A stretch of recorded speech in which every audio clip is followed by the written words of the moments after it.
एक श्रीमंत कुंभार व्यापारी होता. त्याला मुलीच होत्या, मुलगा नव्हता. तेव्हा तो बायकोला म्हणाला, यावेळी तुला मुलगी झाली तर मी तुला नागा लोकांना विकीन.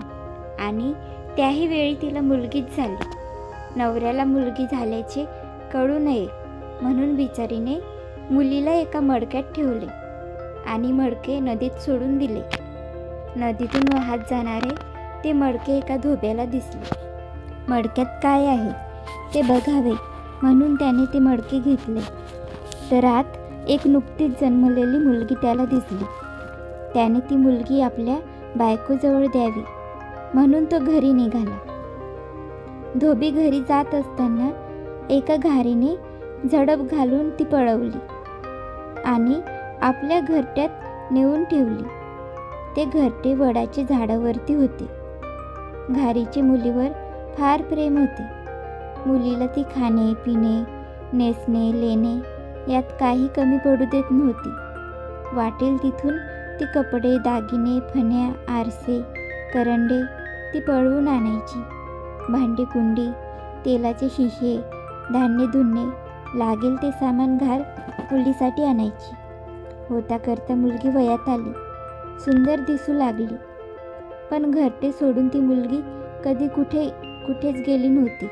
एक दिवस घार तिला म्हणाली, पोरी तू आता मोठी झालीस, तुला एकटीला टाकून जाणे आता योग्य नाही आणि सोपे पण नाही.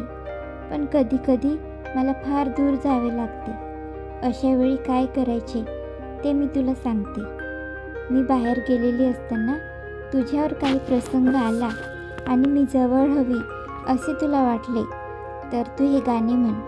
वारे रे वारे हलवतोस वर डहाळे शनी या आण घारमाईला समोर माझ्या आण तिला. हे गाणे म्हटलेस की मी तुझ्यासमोर हजर होईल. उन्हाळ्याचे दिवस होते. घारीची मुलगी केस विंचरीत होती. झाडाखाली एक व्यापारी विसावा घेत होता. त्याच्या मांडीवर तिचा 7 हात लांबीचा केस पडला. या निर्जन प्रदेशात इतका लांब आणि सुंदर मानवी केस कुठून आला म्हणून व्यापारी इकडे तिकडे बघू लागला, पण त्याला कोणी दिसले नाही. मग त्याने वर बघितले तेव्हा ही सुंदर मुलगी झाडावर केस विंचरीत बसलेली त्याला दिसली. व्यापाऱ्याला फार आश्चर्य वाटले. तो म्हणाला, तू कोण आहेस? माणूस की देवता? अप्सरा की भूत? तू कोण आहेस सांग.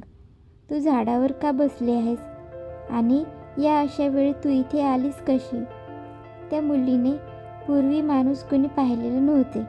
त्याला पाहून ती घाबरली. तिला काय बोलावे ते कळेना. मग तिने घारमाईने शिकवलेले गाणे म्हटले.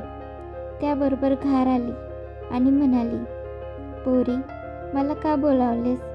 मुलीने बोटाने खालचा माणूस तिला दाखवला. घारीने बघितले.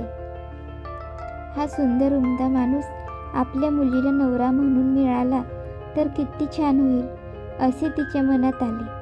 घार खाली आली. तिने मुलीची सारी हकीकत त्याला सांगितली. व्यापारी म्हणाला, माझ्यावर देवाची कृपा आहे. संपत्तीला तोटा नाही. मला 7 बायका आहेत. जर तुझ्या मुलीला यात काही वावगं वाटत नसेल तर मी तिच्याशी लग्न करायला तयार आहे. मी तिला नीट सांभाळेन, काही कमी पडू देणार नाही. घारीने मुलीची समजूत घातली. तिला झाडावरून खाली आणून तिचे त्या व्यापाऱ्याशी लग्न लावून दिले. मुलीला निरोप देताना ती म्हणाली, मी सांगितलेले गाणे म्हण म्हणजे मी तुझ्या घरी येईन. व्यापारी नव्या नवरीला घेऊन घरी आला तेव्हा त्याच्या आधीच्या 7 बायकांना फार राग आला. नवरा घारूला सुखात ठेवायचा, पण सवतीने मात्र तिला छळायचा चंग बांधला. एकदा नवरा बाहेर गेल्यावर ते तिला म्हणाले, आम्ही सारेजणी आळीपाळीने स्वयंपाक करतो, घरातले सारे काम करतो. तू नुसती बसून खातेस आणि लोळतेस. ते काही नाही. आज तू स्वयंपाक करायचास. जा आत. घारूने कधीच स्वयंपाक केला नव्हता. तेव्हा ती रडू लागली. अखेर घरामागच्या बागेत जाऊन तिने ते गाणे म्हटले. घार लगेच आली आणि म्हणाली, काय झाले? मला का बोलावलेस? घारूने तिला सांगितले, मला स्वयंपाक करायला सवतीने सांगितले.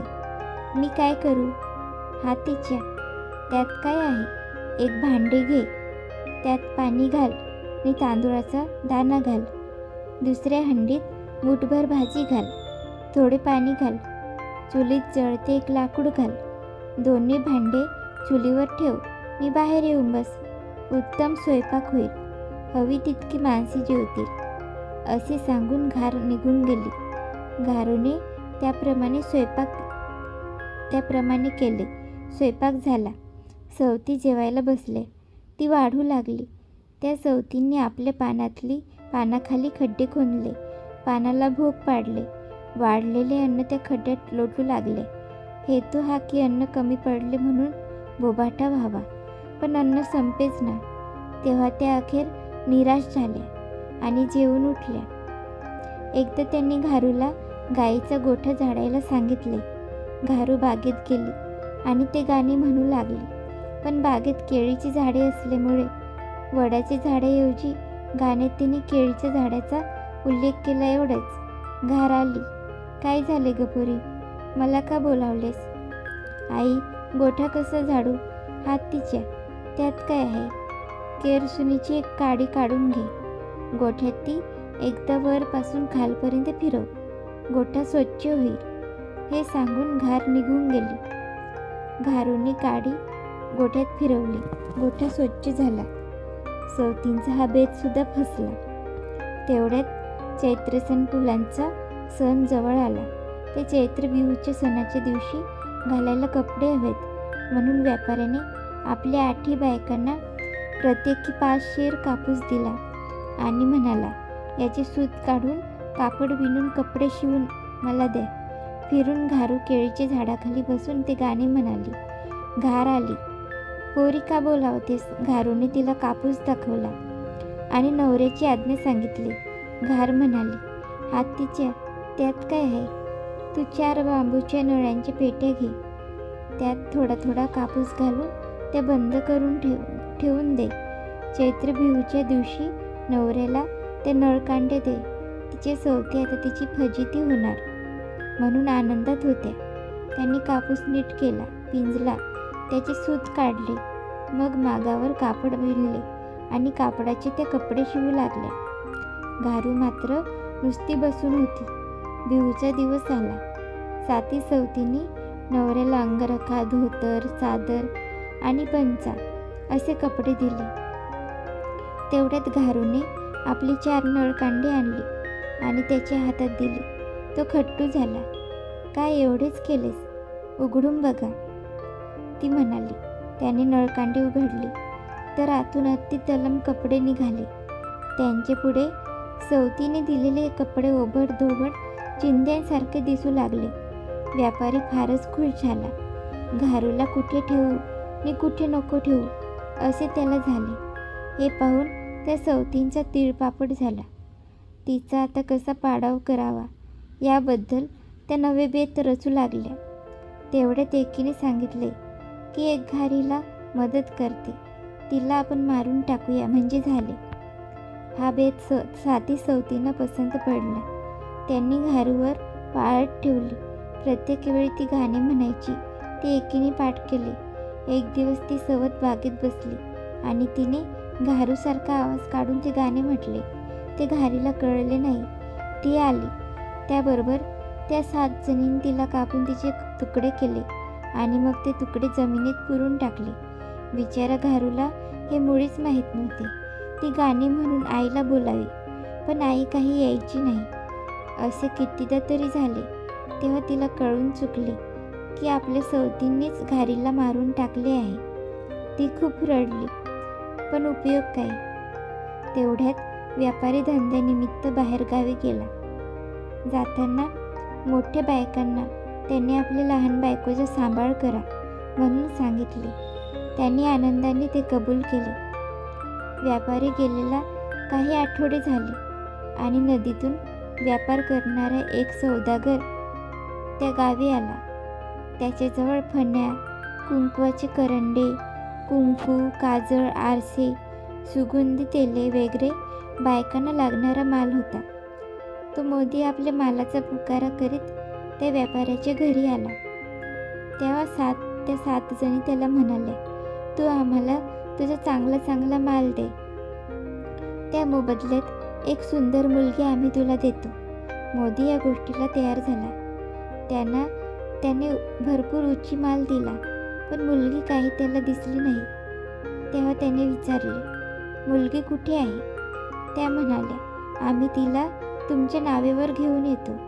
त्यांनी घारूला म्हटले, चल घारू, आपण बाहेर फिरायला जाऊया. ती म्हणाली, त्यांनी मला घराबाहेर पडू नको म्हणून सांगितले आहे, मी येत नाही. पण त्यांनी खूपच आग्रह केला. तेव्हा ती त्यांच्याबरोबर बाहेर पडली. त्या तिला नदीवर घेऊन गेल्या आणि त्यांनी तिला उचलून त्या नावेत ठेवले. नाव सुरू झाली. त्या कोळी जातीच्या व्यापाऱ्याने तिला आपल्या घरी नेले आणि सुकी मासळी विकायला लावली. त्याचे घर नदीच्या काठीच होते. घारूला नदीच्या काठी बसून वाळणाऱ्या मासळीकडे लक्ष ठेवावे लागे. अशा वेळी एकटी बसून उदास स्वरात ती एक गाणे म्हणायची. कुंभारीण माय माझी फेकी मला नदीमधी, माता घारमाई माझी झाली मला वाढवती. धनवंत मोठी कीर्ती व्यापारी माझा पती, सात माझे त्या सवती मला कोळ्याला विकती. सुकी मजला मासोळी विकाया लावी कोळी. एकदा ती हे गाणे गात बसली असताना तिच्या नवऱ्याचे नाव तिथे आले. त्याने तिचा आवाज ओळखला. गाणे ऐकले. तो तिच्याजवळ गेला. तू इथे बसून का रडतेस? असे त्याने तिला विचारले. तिने त्याला सारी हकीकत सांगितली. त्याने तिला नवे कपडे घालायला दिले आणि तिला आपल्याबरोबर घेऊन तो घरी यायला निघाला. त्याने तिला एका पेटीत घातले. तिला श्वास घेता यावा म्हणून पेटीला एक भोक ठेवले. घरी आल्यावर त्यांनी आपल्या निजायच्या खोलीत ती पेटी ठेवली. त्याची 7 बायका पुढे आल्या. तेव्हा त्याने घारू कुठे आहे असे त्यांना विचारले. त्या म्हणाल्या, तुम्ही गेल्यावर ती आपल्या घरमाईकडे गेली, अजून ती आलेली नाही. तेव्हा व्यापारी म्हणाला, मला तुम्ही तिचे काही वेडे वाकडे केलेत असे वाटते. तेव्हा तुम्ही म्हणता ते खरे की खोटे ते बघण्यासाठी मी तुम्हाला दिव्य करायला लावणार आहे. मग त्याने एक भली लांब रुंद आणि खोल अशी गर्दा खणवली. तिच्यात काटे टाकले. मग एक दोरी त्याने त्या टोकापासून या टोकापर्यंत बांधली आणि त्या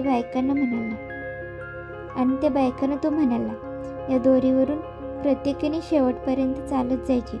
जी खरे बोलली असेल तिचा दोर सुटायचा नाही, ती शेवटपर्यंत जाईल.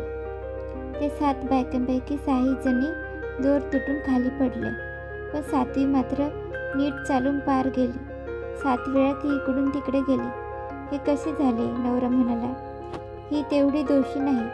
आणि ते खरेच होते, कारण ज्यावेळी त्या 6 जणी घारूला घेऊन नदीवर गेल्या आणि मोदीच्या नावे तिला घातले, त्यावेळी ती घरी बसून स्वयंपाक करीत होती. व्यापाऱ्याने त्या 6 बायका गर्दीत असतानाच ती गर्द बुजवून टाकली. मग ती 7वी बायको आणि घारू यांना घेऊन तो सुखात राहू लागला.